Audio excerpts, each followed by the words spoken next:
Assalamualaikum warahmatullahi wabarakatuh. Untuk topik kali ini di bab 4 ya, tentang listrik statik dan penerapannya dalam sistem saraf.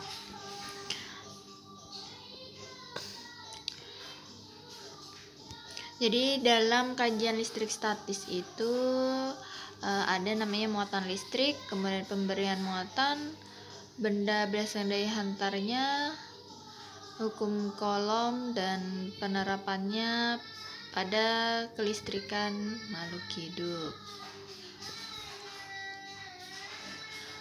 Ini yang secara umum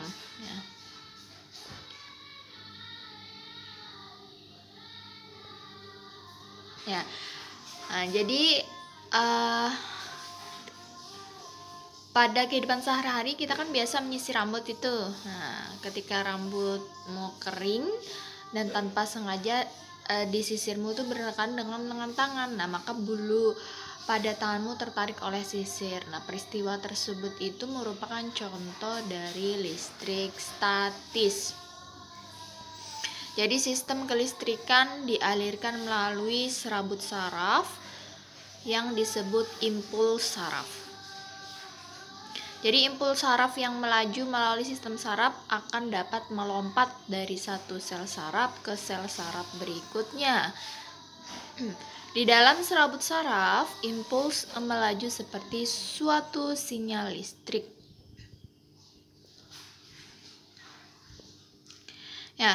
Untuk konsepnya, listrik statis ini muncul karena adanya perpindahan elektron dari satu benda ke benda lain. Jadi terdapat dua muatan listrik, yakni muatan positif dan muatan negatif. Dikatakan muatan positif apabila proton lebih banyak daripada jumlah elektron, dan begitu pun sebaliknya.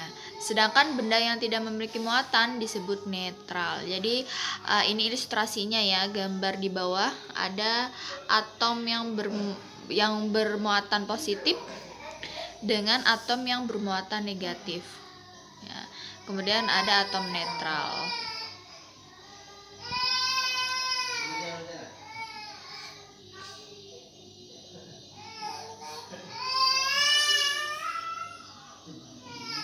Contoh lain peristiwa yang menghasilkan muatan listrik itu terjadi pada kaca.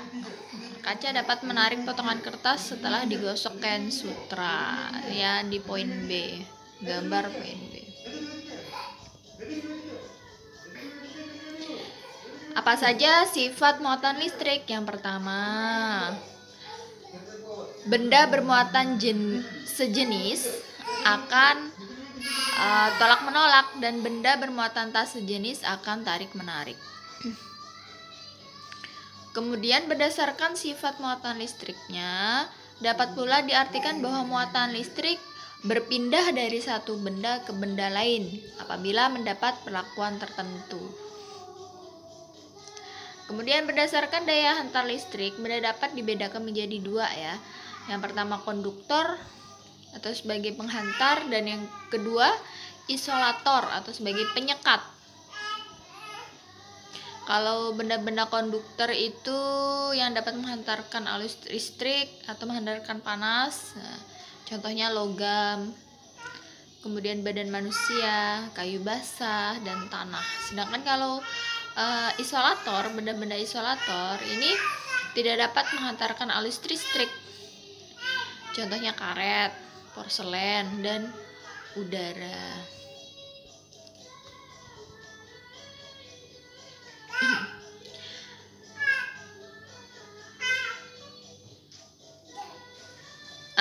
Muatan induksi muatan listrik.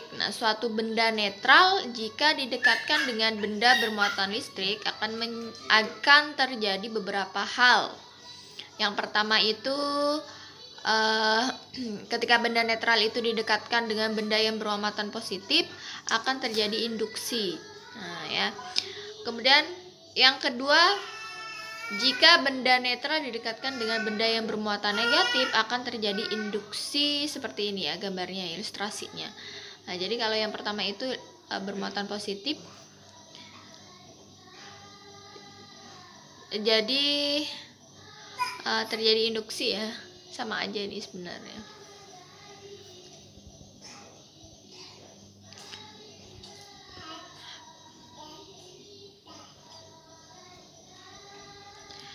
Kemudian jika ada dua muatan listrik yang saling berdekatan akan mengalami interaksi. Nah, interaksi muatan yang sejenis ini akan tolak menolak, sedangkan muatan yang tidak sejenis akan tarik menarik. Contohnya kalau muatan positif dengan negatif ini kan tidak sejenis nih.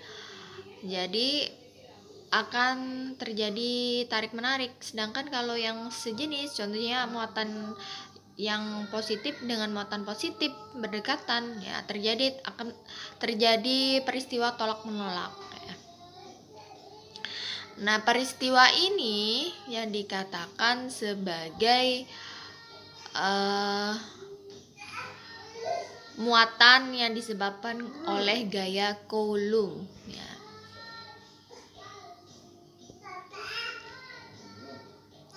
Jadi gaya Coulomb itu berlaku pada partikel-partikel yang bermuatan listrik. Besarnya gaya listrik yang bekerja antara dua partikel bermuatan dapat dinyatakan dengan persamaan ini ya rumusnya ya. Rumusnya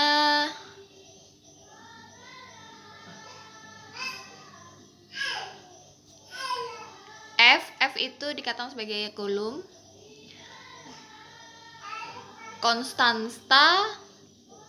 Konstantanya sebesar 9 kali 10 pangkat 9 ya. Kemudian Q1 dikali Q2. Ini Q ini artinya muatan listriknya, sedangkan R ini jarak pisah antara muatan Q1 dan Q2. Jadi dibagi jarak dibagi R.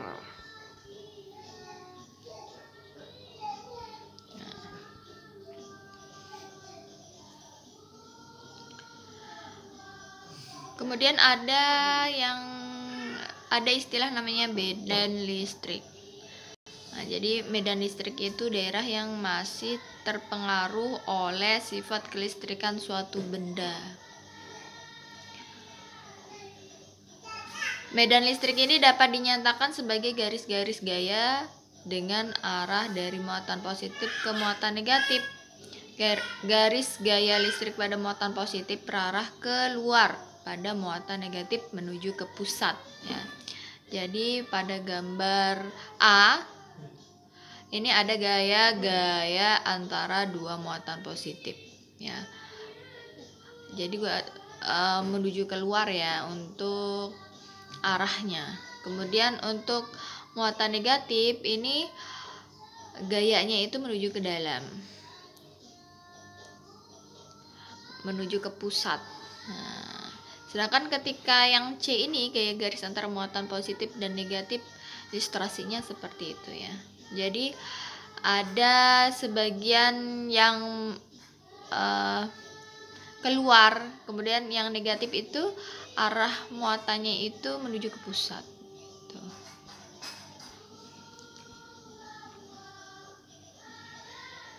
Nah, kuat medan listrik muatan Q1 yang dirasakan muatan Q2.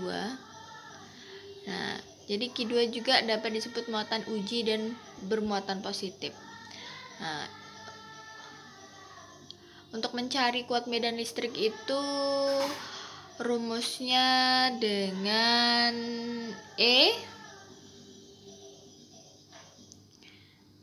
kuat medan listrik ya. Konstanta dikali jarak dibagi muatan listrik pertama. K kali Q1 dibagi R2.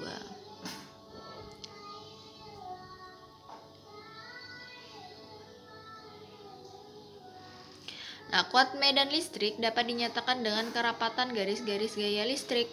Semakin besar kuat medan listrik, garis-garis gaya yang digambarkan akan semakin rapat.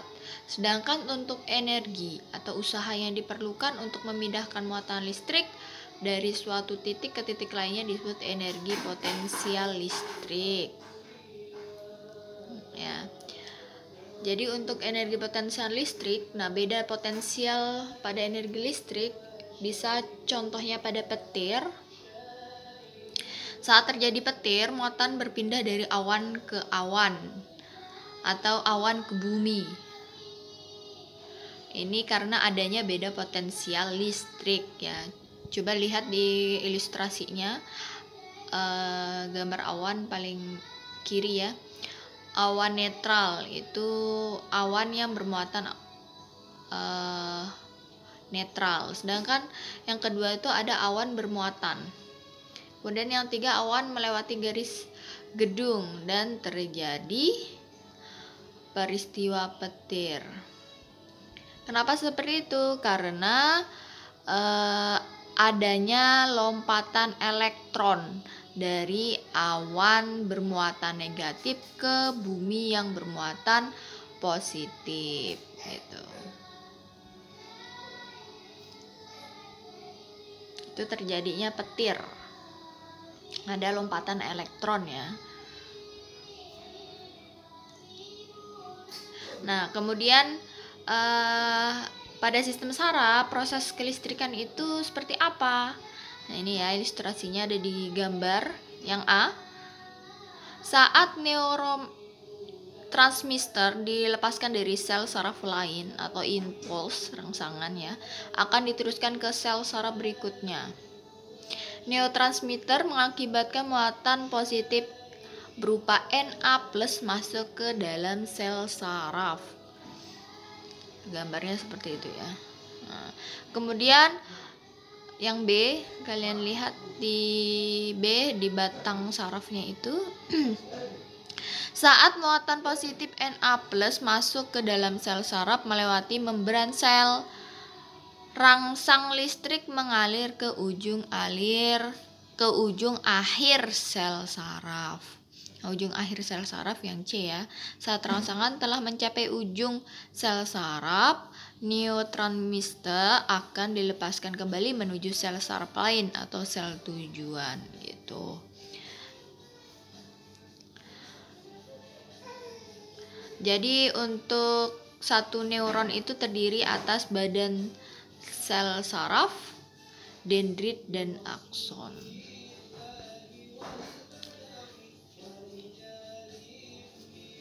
Kemudian ada juga hewan yang mengandung listrik apa aja, bisa dicek di buku kalian. Ada ya di situ. Ikan belalai gajah. Kemudian di bagian ekornya ikan ini itu bisa menghasilkan listrik dengan ribuan elektroplas ya. Penampakan ikan gajah. Kemudian yang kedua ada pari. Nah, ikan pari itu listriknya bisa digunakan untuk mengusir predator dan menyetrum mangsanya, itu ya. Yang menghasilkan listrik itu di kedua sisi kepalanya.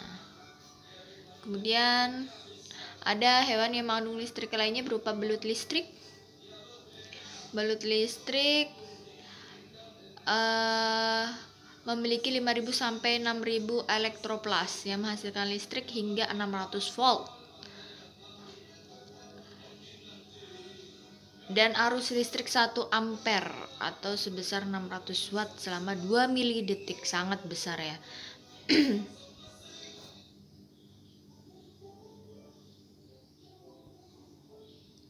Kemudian hewan apalagi ini? Ada hiu kepala martil. Ternyata hiu kepala martil juga bisa menghasilkan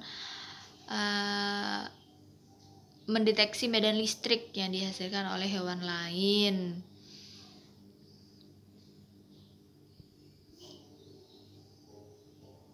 Kalau hewan martil ini dia memiliki ribuan elektroreseptor ya, atau ampul Lorenzini, sehingga dapat mendeteksi sinyal listrik sekalipun lemah.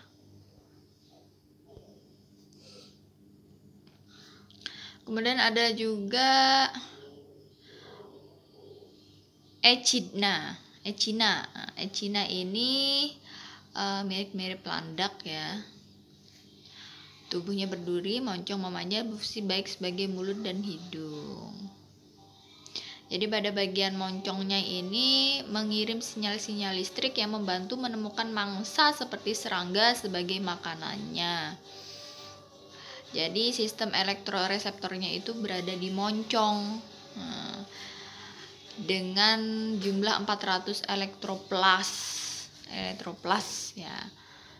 Mungkin sampai sini sudah cukupkan. Nanti selebihnya kita bahas soal-soal ketika ngezoom atau setelah kita PTM gitu ya. Assalamualaikum warahmatullahi wabarakatuh.